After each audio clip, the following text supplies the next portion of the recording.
Injil Lukas pasal 1 ayat 26 sampai 38, demikian firman Tuhan. Dalam bulan yang ke-6, Allah menyuruh malaikat Gabriel pergi ke sebuah kota di Galilea bernama Nazaret. 27.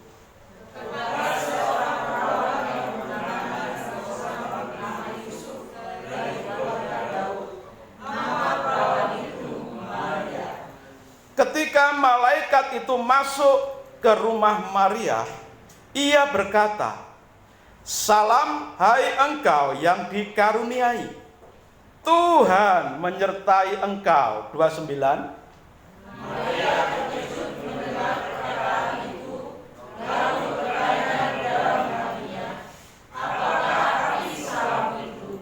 Kata malaikat itu kepadanya, "Jangan takut, hai Maria, sebab engkau beroleh kasih karunia di hadapan Allah." 31. Sesungguhnya engkau akan mengandung dan akan melahirkan seorang anak laki-laki, dan hendaklah engkau menamai dia Yesus. Ia akan menjadi besar dan akan disebut Anak Allah yang Maha Tinggi, dan Tuhan Allah akan mengaruniakan kepadanya tahta Daud bapa leluhurnya. 33. Dan dia akan menjadi raja atas kaum keturunan Yakub sampai selama-lamanya, dan kerajaannya tidak akan berselang. Kata Maria kepada malaikat itu, "Bagaimana hal itu mungkin terjadi? Karena aku belum bersuami." 35.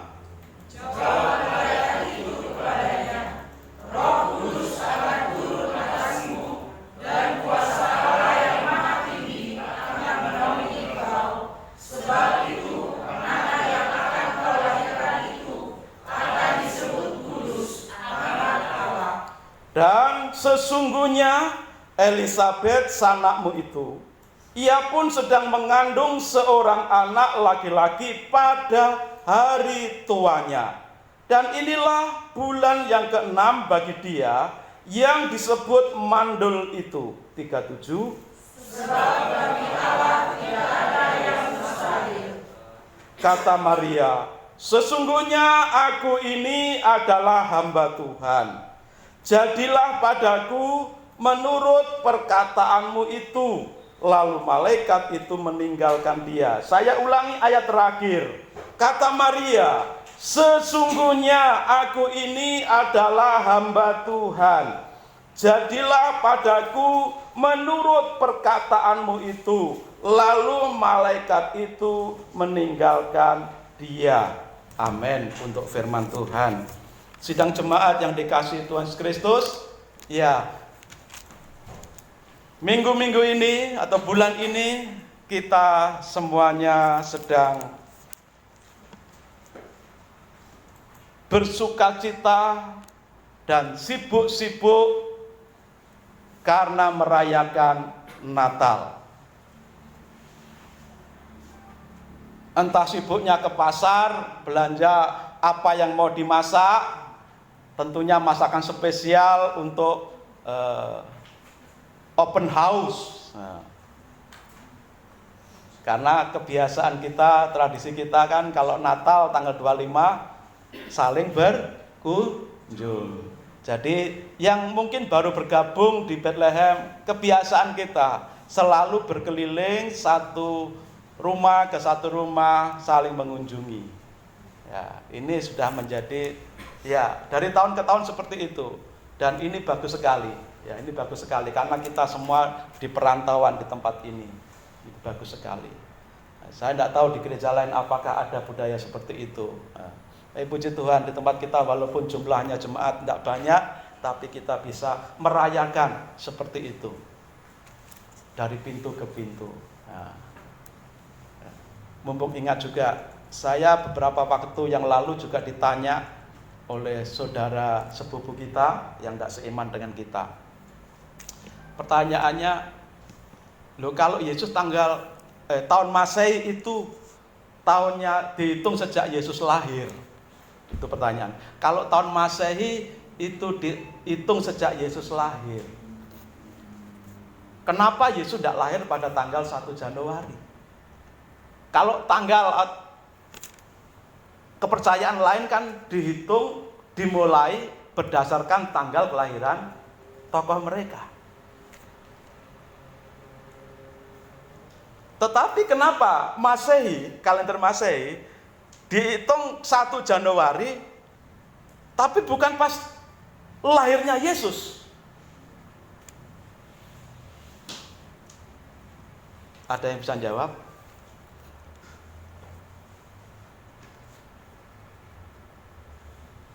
Hal ini di Alkitab tidak ada. Tapi kalau kita belajar tentang tradisi orang Yahudi dan kebiasaan orang Yahudi yang juga ada di Alkitab, maka sebenarnya itu bisa kita temukan. Kenapa kalender Masehi tidak dihitung saat Yesus lahir ke dunia? Misalkan 25 Desember gitu, kok enggak? Awalnya tahun Masehi. Kenapa kok 1 Januari Masehi? Itu awal mula kalender Masehi. Saudara, dari tanggal 25 sampai 1 Januari itu ada berapa hari? 25, 26, 27, 28, 29, 30, 31, 1 Januari. Berapa hari?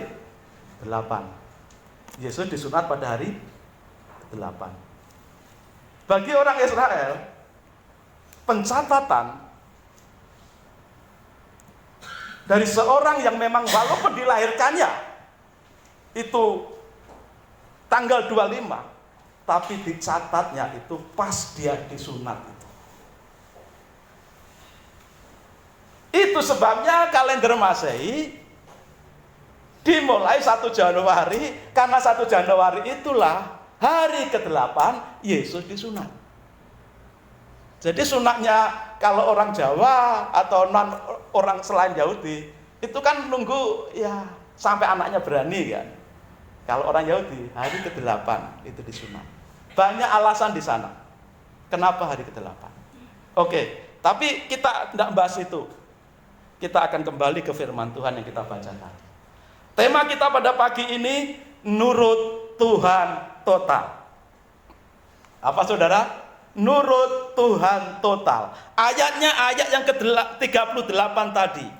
Kata Maria, sesungguhnya aku ini adalah hamba Tuhan.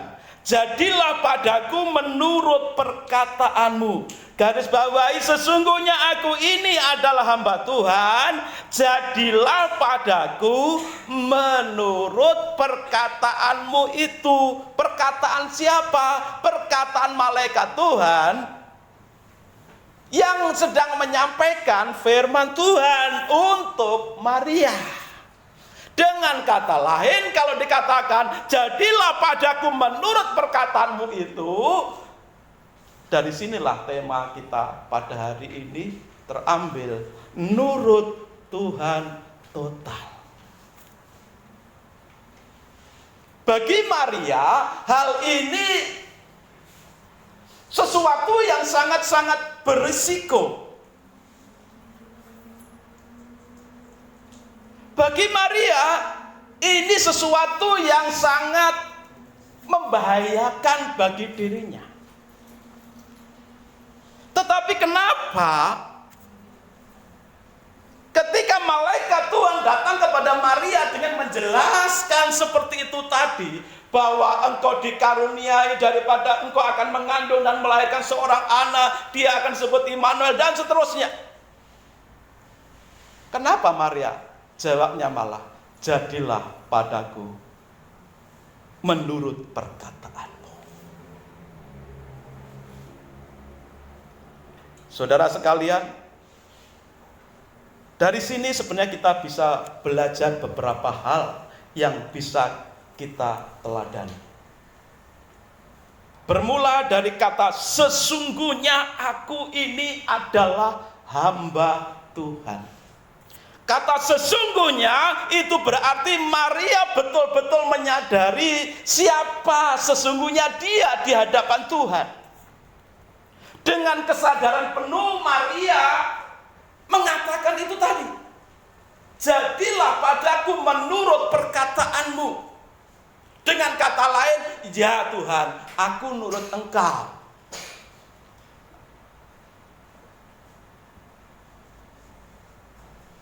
Diawali dengan kata sesungguhnya. Berarti Maria sungguh-sungguh menyadari. Ucapannya itu bukan karena emosi. Ucapannya itu bukan sekedar perasaan, tapi betul-betul disadari, dirasakan dan dipikir. Bukan kata-kata yang spontan lalu menyesal. Tidak, tetapi sungguh-sungguh disadari. Ada di pikirannya, ada di hatinya, ada dalam perasaannya. Sehingga apapun yang terjadi dia berani menghadapi betapapun resikonya sangat besar. Dengan kata-kata, aku jadilah padaku menurut perkataanmu. Dan dilanjutkan dengan perkataan, sesungguhnya aku ini adalah hamba Tuhan. Aku ini hamba Tuhan. Maria sadar, sesadar-sadarnya, bahwa dirinya adalah hamba Tuhan. Saudara, kalau kita membahas tentang hamba Tuhan, jangan pikir ini konteksnya Maria sedang jadi majelis rumah Tuhan. Jangan pikir Maria sedang dalam konteksnya sebagai imam atau sebagai pendeta. Bukan. Justru yang menjadi imam besar pada saat itu adalah Zakaria yang masih sanaknya, masih keluarga. Maria hanyalah seorang gadis biasa,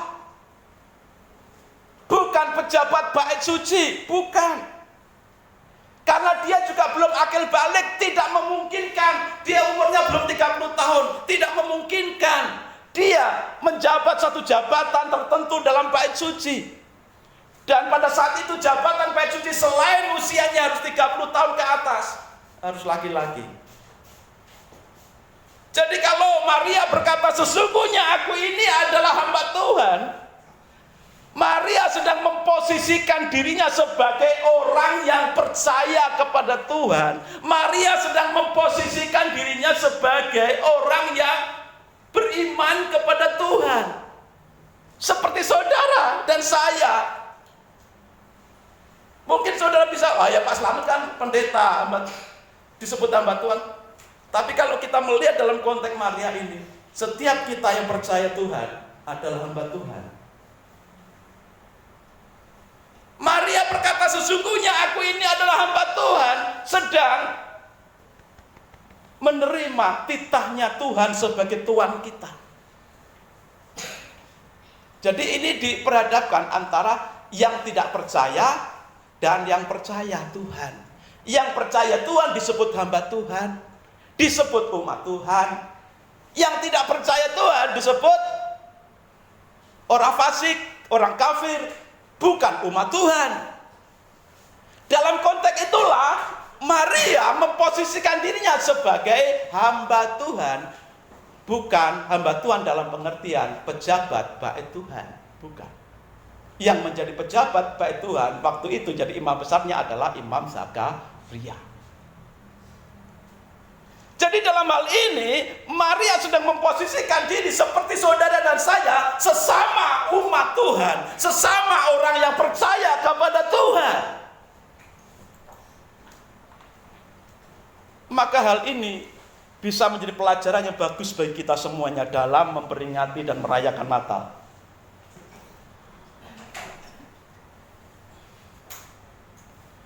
Menjadi sesuatu yang bagus, yang tepat. Karena Maria adalah gadis biasa, bukan pejabat bait suci.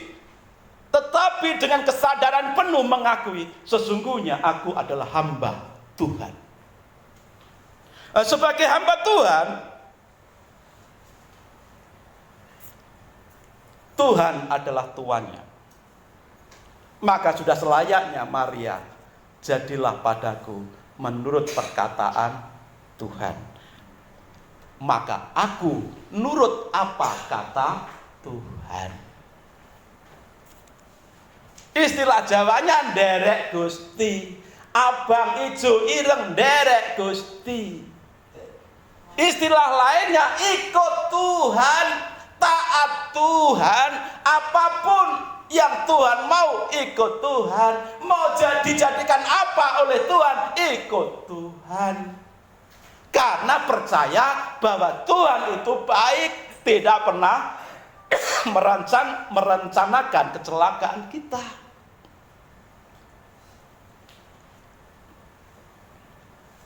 Ya, sesungguhnya aku ini adalah seorang hamba Tuhan. Jadilah padaku menurut perkataanmu itu. Perkataannya Tuhan melalui malaikat itu apa? Bahwa kandungan Maria akan dipakai oleh Tuhan untuk Roh Kudus turun menyatakan diri. Lalu Tuhan turun menjelma jadi manusia melalui kandungan Maria.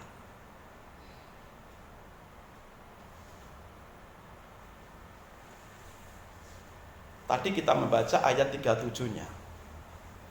Ayat 37 dikatakan apa tadi saudara? Ada yang masih pegang Alkitabnya? Sebab bagi Allah tidak ada yang mustahil. Sebab bagi Allah tidak ada yang mustahil. Dalam satu kalimat ini, ayat 37 ini merujuk pada dua mukjizat yang luar biasa. Satu mukjizat untuk Elizabeth yang sudah dikatakan mandul dan usianya sudah tua. Maka di usia yang sudah menopause masih bisa mengandung dan melahirkan seorang bayi. Itu mukjizat yang luar biasa. Tapi mukjizat selanjutnya adalah untuk Maria sendiri. Seorang gadis, tadi kita membaca, bagaimana mungkin itu terjadi? Aku belum bersuami. Artinya Maria menyatakan aku belum pernah berhubungan dengan lelaki, dengan seorang pria.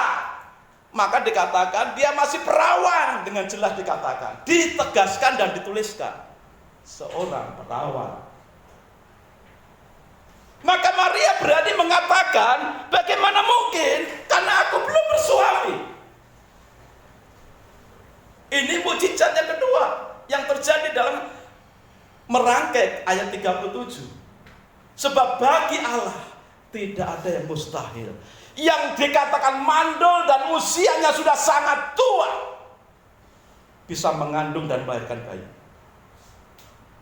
Dan yang masih gadis dan belum berhubungan suami istri dengan seorang pria pun, Tuhan bisa melakukan mukjizat, bisa mengandung. Itulah keajaiban Tuhan, itulah kedahsyatan Tuhan, itulah kehebatan Tuhan. Apa yang tidak mungkin bagi manusia, mungkin bagi Allah. Dan Allah selalu bisa melakukan hal-hal yang besar di luar logika manusia. Natal ada mukjizat, paling tidak dalam bacaan kita tadi ada dua mukjizat. Elizabeth yang mandul dan sudah tua bisa mengandung. Seorang perawan bisa mengandung. Ini mukjizat yang luar biasa. Saudara saat ini menghadapi apa? Masalah apa? Saudara hari ini menghadapi pergumulan apa?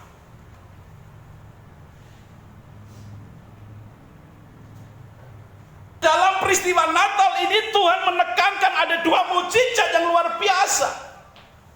Satu kalimat ayat 37, sebab bagi Allah tidak ada yang mustahil. Itu merangkai ayat di atasnya, yang mandul bisa mengandung dan melahirkan, yang gadis sekalipun belum pernah berhubungan dengan seorang pria bisa mengandung dan melahirkan. Maka dalam peristiwa Natal ini, sebesar apapun masalahmu, sesulit apapun masalahmu, sebanyak apapun pergumulanmu, seberat apapun pergumulanmu, tidak ada yang mustahil bagi Tuhan. Natal ini jawabannya. Jangan berkecil hati. Tuhan sanggup melakukan mukjizat. Maka bagi kita adalah, mari bersikap seperti Maria. Jadilah padaku menurut perkataanmu. Mari kita belajar dari Maria, nurut pada Tuhan. Saudara, walaupun untuk mengalami mukjizat,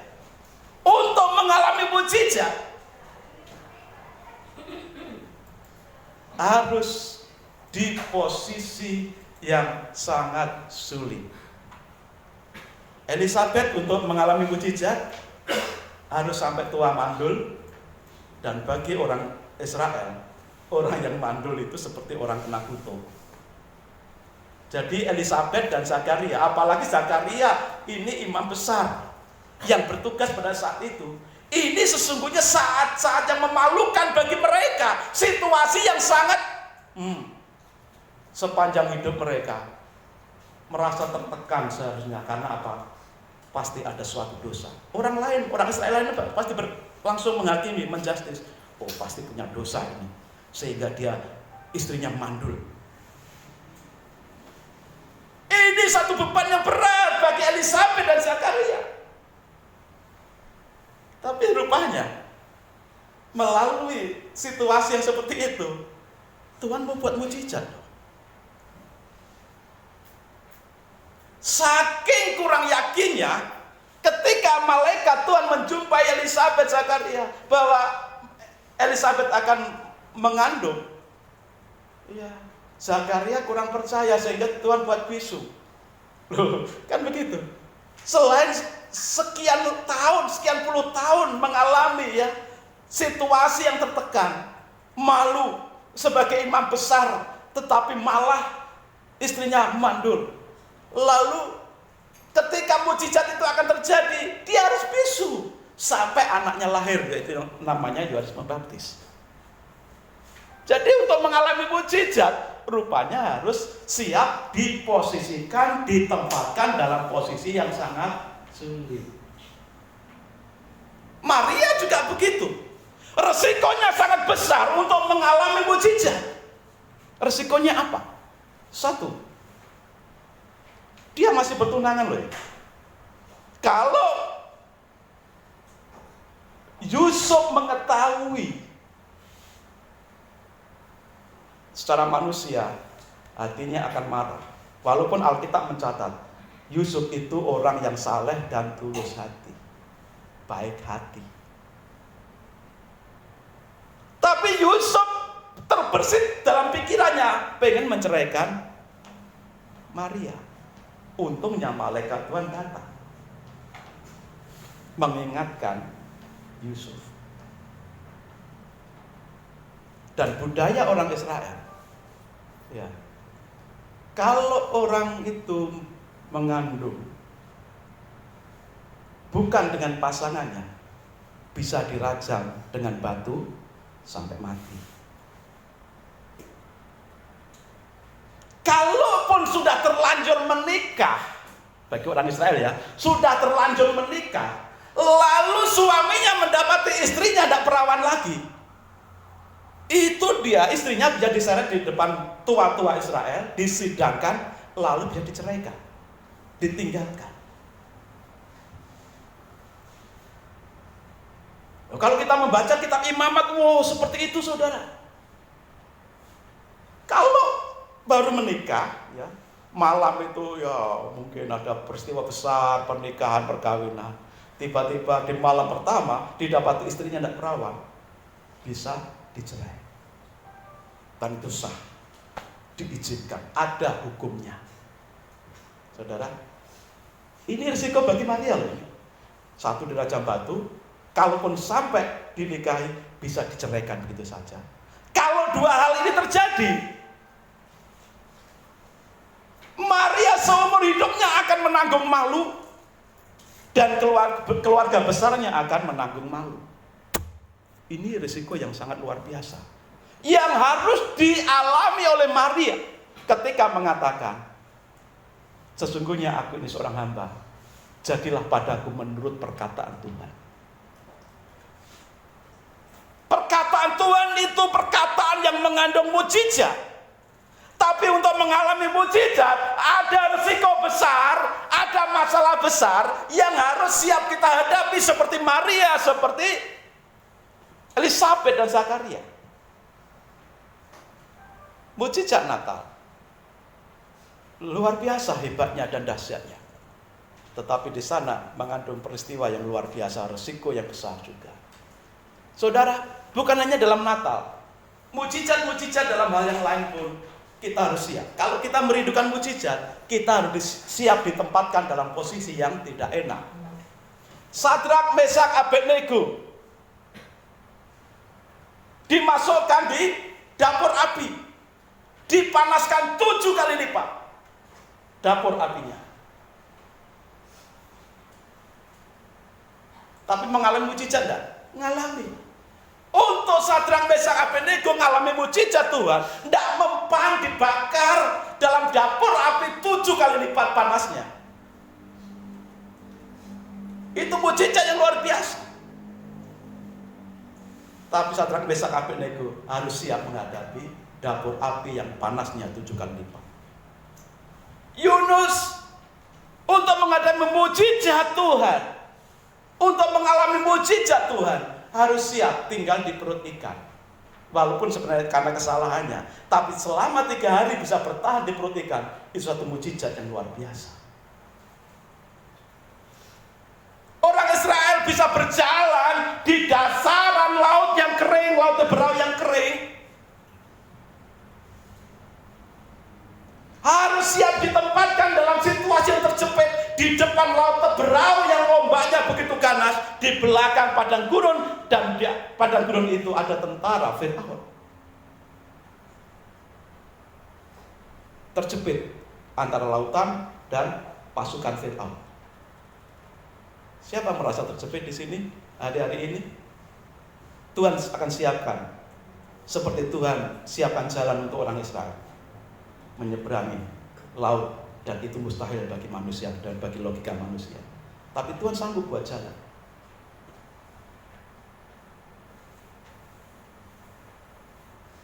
Ketika orang Israel kelaparan, kehausan, Tuhan buat mukjizat yang luar biasa. Ketika kehausan, Tuhan bisa pancarkan air dari batu karang. Ketika mereka kelaparan, pengen makan roti, pengen makan daging, Tuhan kirimkan burung puyuh, roti mana dari surga. Tapi setiap mukjizat memang selalu menempatkan kita, memposisikan kita di tempat yang serba tidak enak. Lapar dulu, kehausan dulu, dalam situasi tersebut dulu, dalam situasi genting. Mukjizat sebelum terjadi selalu menempatkan setiap orang yang akan mengalami mukjizat dalam posisi-posisi yang sulit, rumit, berat, ya, terjepit. Seperti itu, saudara. Tetapi kalau kita sadar seperti Maria, sesungguhnya aku ini adalah seorang hamba, jadilah padaku menurut perkataan Tuhan. Nurut perkataan Tuhan. Ikut saja. Siaplah dirimu di posisi yang sulit. Maria siap di posisi yang sangat sulit, terjepit. Secara manusia tidak bisa dia berkata, ngomong terus terang kepada Yusuf. Akan kesulitan ngomong kepada Yusuf. Tapi Tuhan berbicara. Tuhan punya rencana yang indah. Malaikat Tuhan berbicara kepada Yusuf, menjelaskan keadaan Maria. Malaikat Tuhan berkata kepada Elisabeth, menjelaskan keadaan Maria. Kalau Tuhan membuat mukjizat, memang Tuhan menempatkan kita dalam posisi yang sangat sulit, sangat berat. tetapi Tuhan pasti atur jalan-jalannya. Sekarang kembali ke kita. Mau nurut Tuhan apa nurut yang lain? Itu masalahnya. Kalau kita ingin mengalami mujizat, resepnya hanya nurut Tuhan. Nurutnya tidak separuh-separuh, nurutnya tidak seperempat, total. Karena apa? Percaya bahwa rancangan Tuhan bukan rancangan kecelakaan. Rancangan Tuhan adalah rancangan damai sejahtera. Maka apapun situasimu hari ini, nurut Tuhan, tetap nurut Tuhan. Bertahan nurut Tuhan. Percaya sepenuhnya. Karena saudara dan saya adalah hambanya Tuhan. Karena saudara dan saya adalah umatnya Tuhan. Ijo ireng merahnya hidup kita, itu ada di tangan Tuhan. Serahkan pada Tuhan. Ya. Hal yang di luar nalar logika manusia Tuhan bisa kerjakan dalam hidup Maria dan dalam hidup saudara sekalian. Tuhan mau memakaimu menjadi alat mujizat, tapi dengan resiko yang tinggi. Maka dibutuhkan betul-betul nurut Tuhan secara total. Siap tuh saudara? Nurut Tuhan? Resikonya besar loh saudara. Resikonya besar. Harus ngalami lapar supaya dapat daging, ngalami kehausan supaya dapat air yang jernih dan segar dari gunung batu. Ya. Harus ngalami kehabisan anggur, ya, supaya Tuhan ubahkan air menjadi anggur yang manis. Walaupun risikonya besar, saya mengajak, ayo nurut kepada Tuhan. Jangan nuruti yang lain. Nuruti yang lain sepintas enak. Apa yang lain itu? Jangan nurut apa kata dunia. Kata dunia. Memang sesaat kata dunia, keinginan dunia itu lebih menarik sepertinya dan lebih nikmat. Tapi ujung-ujungnya adalah maut. Ada jalan yang disangka lurus, tapi ujungnya menuju maut. Maka lebih baik kita nurut Tuhan daripada nurut dunia. Dunia ini panggung sandiwara. Banyak tipuan, banyak sandiwara, apalagi sandiwaranya drakor. Sandiwara drakor, orang-orangnya aslinya loh hidungnya itu begini, orang Korea itu. Bisa jadi begini. Ya tahu saudara. Kulitnya itu loh banyak, aslinya itu loh banyak yang kusut-kusut saudara. Karena pagi jarang mandi. Tapi bisa mengkilap, glowing. Ya. Operasi plastik. Ya. Saudara. Maka suatu kali ketika pasangan yang menikah lalu punya anak, begitu melihat anaknya, tak tintung, begitu lihat anaknya, loh, anak kita kok enggak sama dengan aku ya, papanya. Anak kita kok enggak mirip sama kamu ya mamanya. Mirip siapa ini? Lah ya bener toh. Lawang ganteng dan cantiknya papa mamanya kan operasi plastik. Ya pasti wae ndak akan mirip karena sudah wajah-wajah palsu.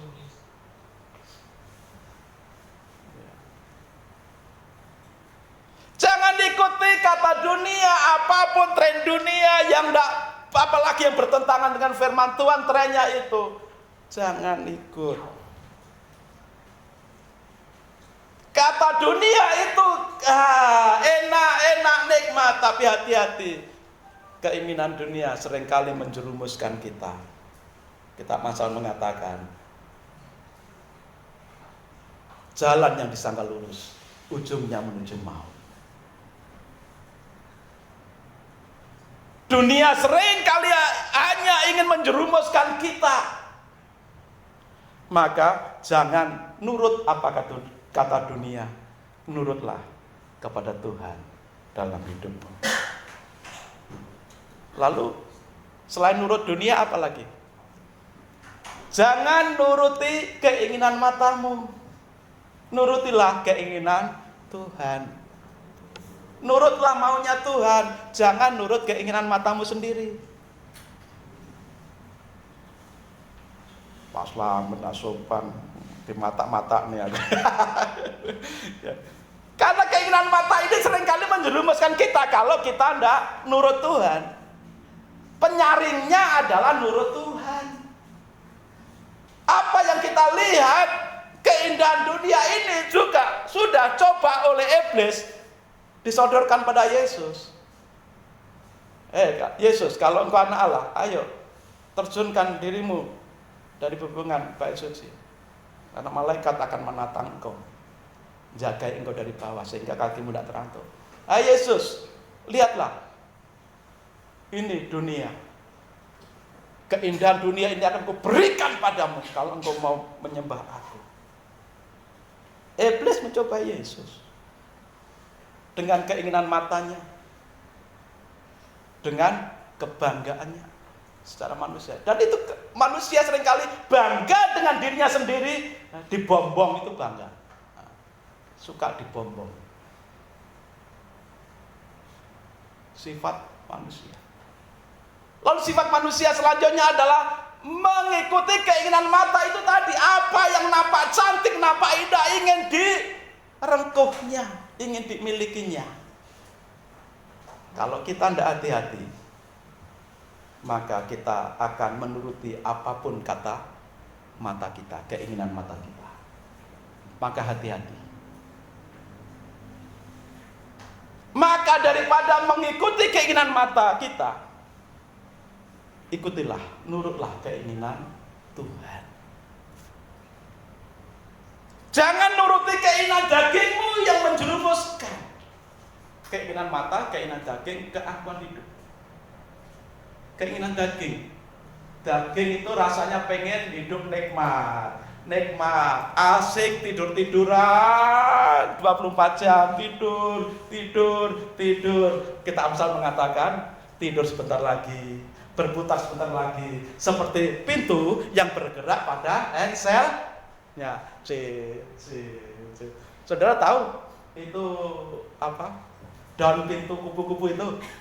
Kalau orang masuk kan, balik lagi kan, itu engselnya kan, engsel kupu-kupu bisa bolak-balik. Seperti itulah seorang malas.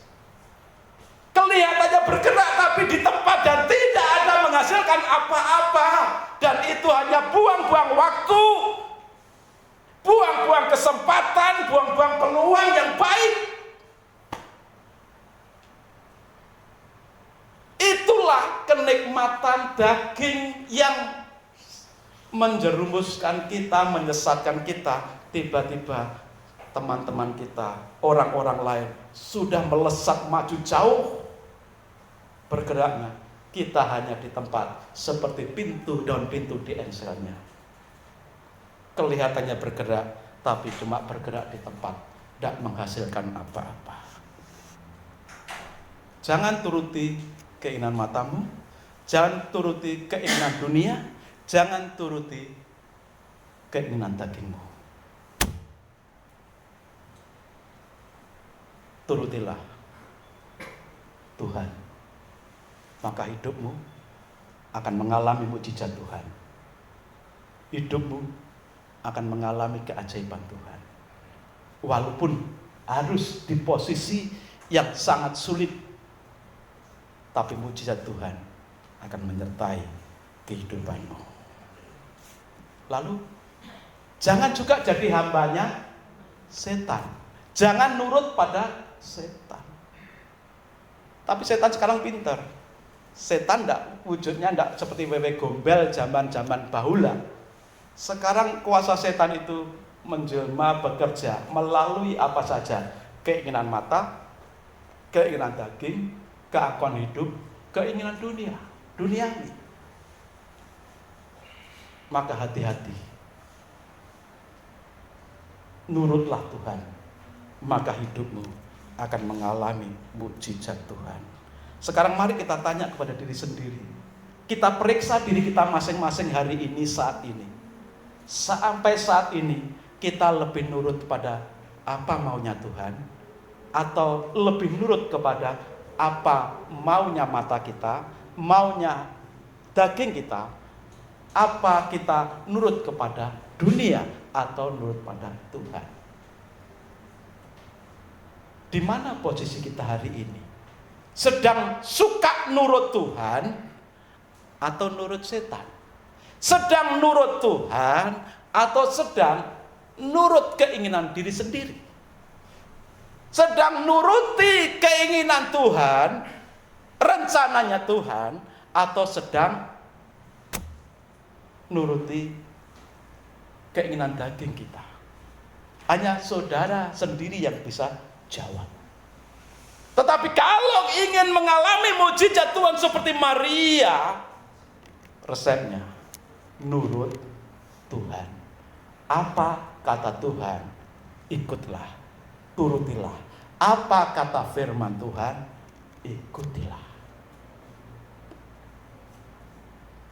Tuhan mau memakai Maria menjadi alat mukjizat menyelamatkan dunia ini. Saudara juga bisa dipakai seperti Maria. Kalau saudara dan saya mau nurut Tuhan. Saudara dan saya dipakai menjadi hamba Tuhan, melayani Tuhan dalam profesi, dalam posisi, dalam talenta karunia masing-masing.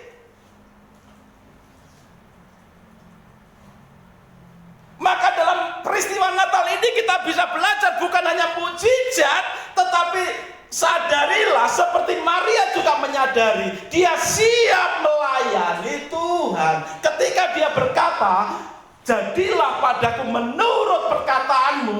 Di sini Maria sadar dia sedang siap untuk melayani Tuhan. Melayani Tuhan dalam porsinya, bukan dalam porsinya Zakaria sebagai imam besar.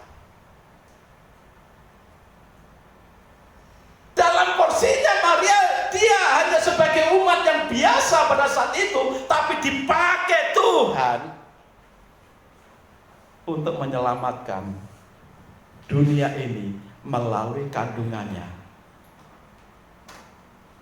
dipinjam oleh Tuhan, menjadi sarana Tuhan datang ke dunia dalam wujud manusia.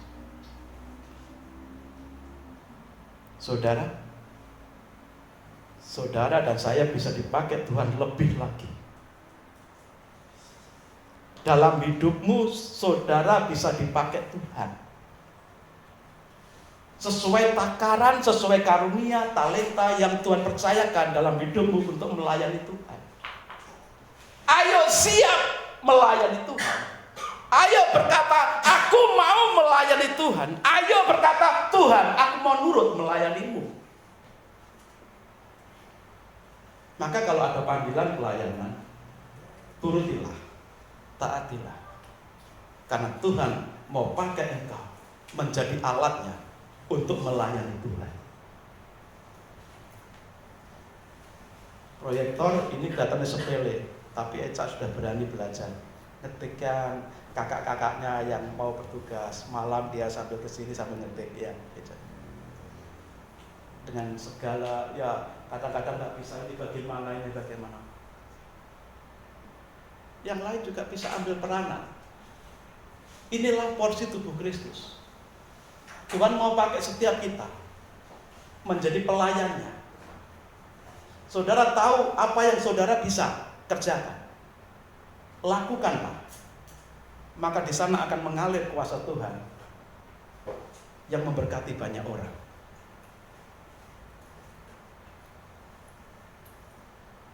Kalau ada panggilan pelayanan,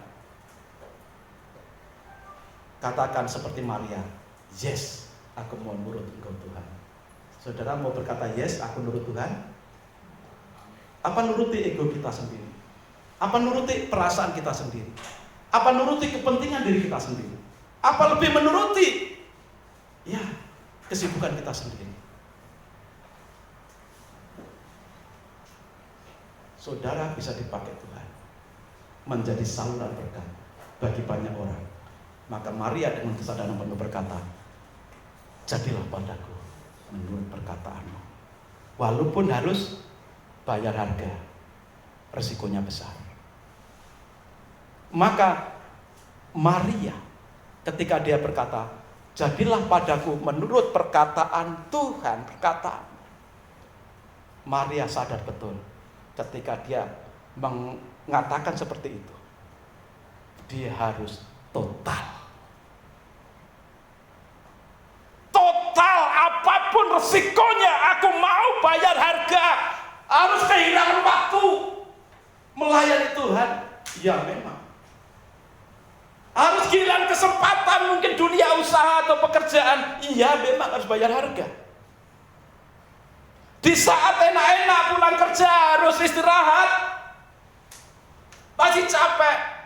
Harus latihan, harus melayani Tuhan. Iya, memang harus begitu melayani. Harus ada sesuatu yang kita rasakan. Kalau kita ingin menjadi saluran berkat bagi orang lain, kalau kita ingin mengalami bagaimana Tuhan buat mujizat dalam hidup kita. Saudara, sekali kita menolak, puji Tuhan, kita dapat teladan yang bagus. Maria tidak menolak perkataan Tuhan. Andai kata ini, tapi ini sudah berlalu sekian ribu tahun. Andai kata Maria berkata, enggak Tuhan, aku enggak mau. Resikonya terlalu besar untuk aku mengandung, walaupun itu untuk keselamatan dunia. Enggak Tuhan. Apakah Tuhan enggak bisa pakai orang lain?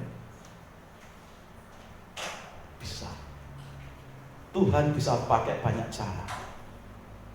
Apabila orang yang dipilihnya, apabila orang yang dikaruniainya menolak panggilan Tuhan.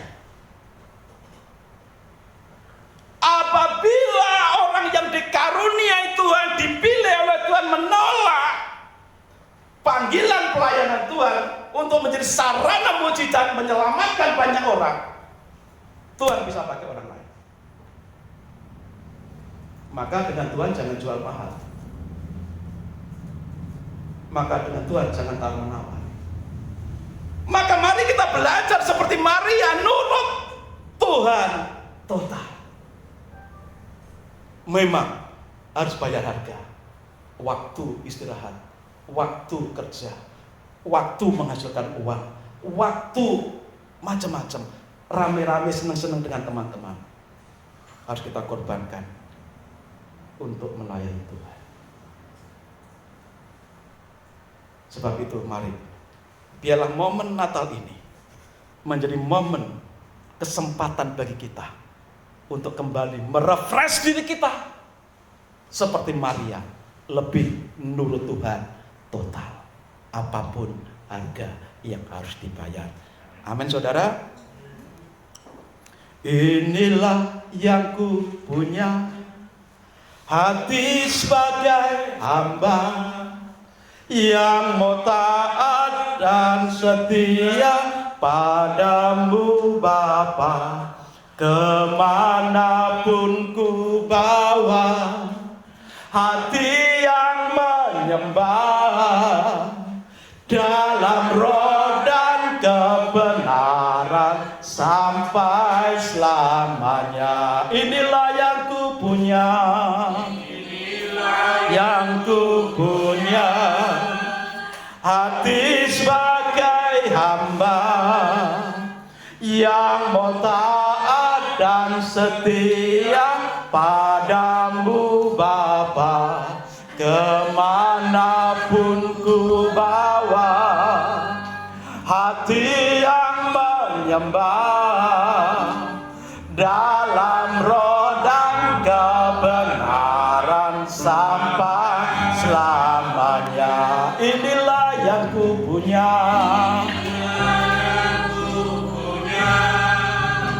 hati sebagai hamba yang mau taat dan setia padamu Bapa.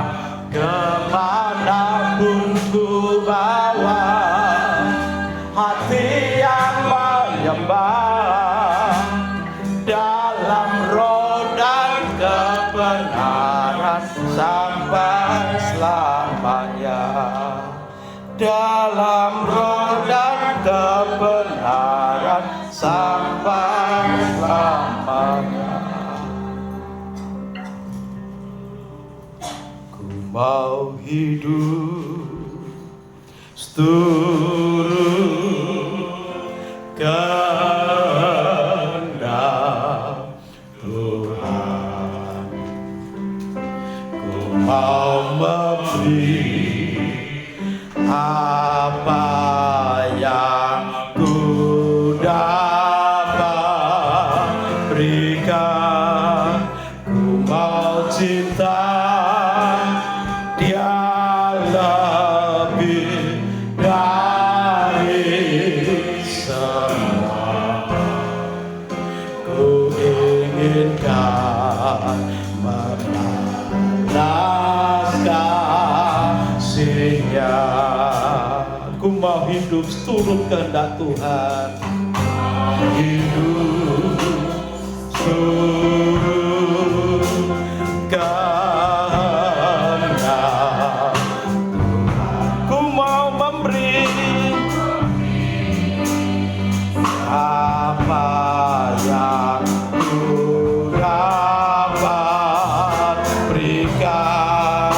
Ku mau cinta Dia lebih dari semua.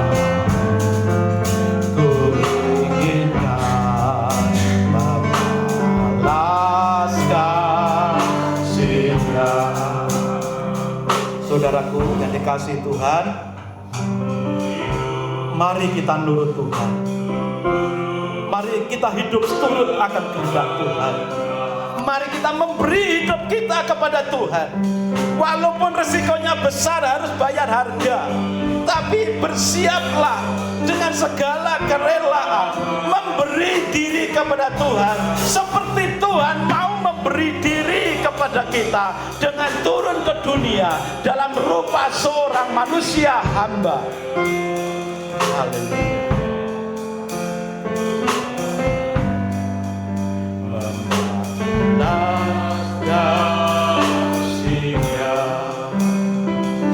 Haleluya. Tuhan Yesus, Engkau tahu kerinduan umat-Mu. Umat-Mu mau nurut Engkau, mau hidup seturut akan kehendak-Mu.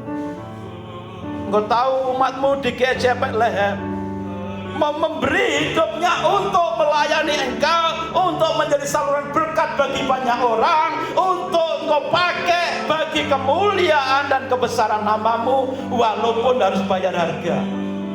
Inilah kerinduan umat-Mu. Inilah umat-Mu sedang menyatakan kesediaannya, kesiapannya untuk Engkau pakai menjadi saluran berkat di dalam momen Natal ini. Tuhan, pakailah kami umat-Mu menjadi alat-Mu melalui momen Natal ini. Tuhan, menjadi momen kebangkitan bagi kami untuk siap Engkau pakai kapan saja, siap bayar harga, siap berkorban, siap memberi apa yang kami punya, seperti Engkau memberikan semua kemuliaan-Mu di surga. Tinggalkan semuanya itu, datang ke dunia dalam rupa manusia yang hina. Tuhan Yesus, pakailah kami umat-Mu, perlengkapi kami umat-Mu. GCI Bethlehem ini menjadi umat yang siap melayani Tuhan, siap Engkau pakai, siap menjadi sarana mukjizat Tuhan. Dan biarlah setiap umat-Mu mengalami mukjizat-Mu. Yang awalnya tidak bisa melayani menjadi bisa melayani. Yang awalnya biasa-biasa saja melayani menjadi dengan luar biasa Engkau pakai untuk melayani-Mu Tuhan. Yang mulanya tidak punya karunia, Engkau tambahkan karunia. Yang mulanya hanya punya satu karunia, Engkau tambahkan berlipat kali ganda karunia-karunia yang lain. Semakin Engkau lengkapi umatmu untuk melayani Tuhan. Dan semakin kau pakai, menjadi sarana mujizat. Dan kami percaya, ketika umatmu siap kau pakai, umatmu akan mengalami mujizat di dalam hidupnya secara pribadi.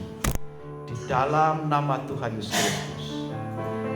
Kami juga berdoa untuk anak-anakmu yang hari-hari ini, dalam bulan Desember, bulan Natal ini, mungkin hari-hari ini sedang mengalami banyak pergumulan. Mungkin hari-hari ini umatmu banyak mengalami banyak masalah. Buatlah mujizat. Buatlah mujizat. Karena umatmu mau nurut engkau secara total. Umatmu yang sakit, apapun sakitnya,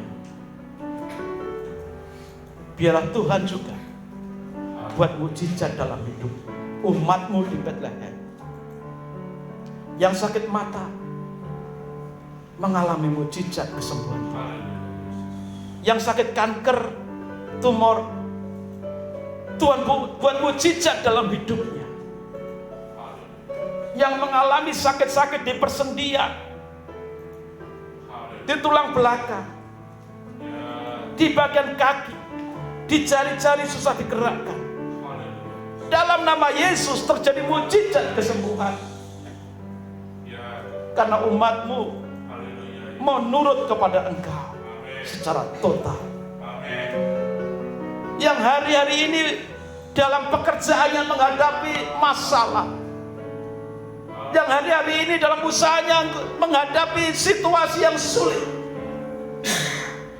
biarlah Tuhan buat mujizat bagi anak-anakmu di lapangan pekerjaan maupun lapangan usaha yang ditekuninya hari-hari ini. Natal ini kami mau nurut Tuhan total. Kami mau nurut Tuhan total. Apapun resikonya, apapun